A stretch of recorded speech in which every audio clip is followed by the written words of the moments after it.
হাজার যুবক, এই মানুষটিকে সবাই যাকে জিজ্ঞাসা করা হলো উনি বলতেছেন ইনি হলেন আবু হুরায়রা। ইনি এখন কি করতেছেন?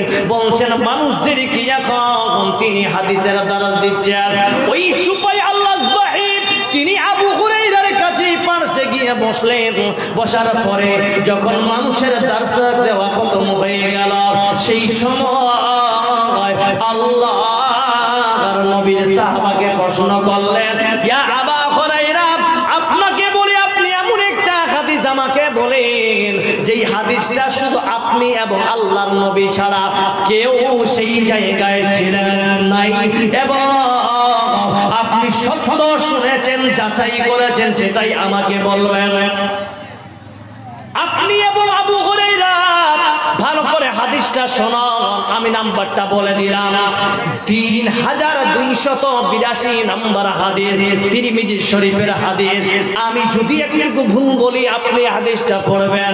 এই হাদিসটাতে ওলামারা বেশিরভাগ ফাঁসবে, এবং দ্বিতীয়বার যিনারা দান করতেছেন তারাও ফাঁসব। আবার যারা আল্লাহ রাস্তায় নিজেকে বলিদান দিতে চাই, শহীদের নিতে চাই, শহীদের মর্যাদা নিতে চাই, সবাই আমরা ফাঁসব। এবার আবু হুরায়রা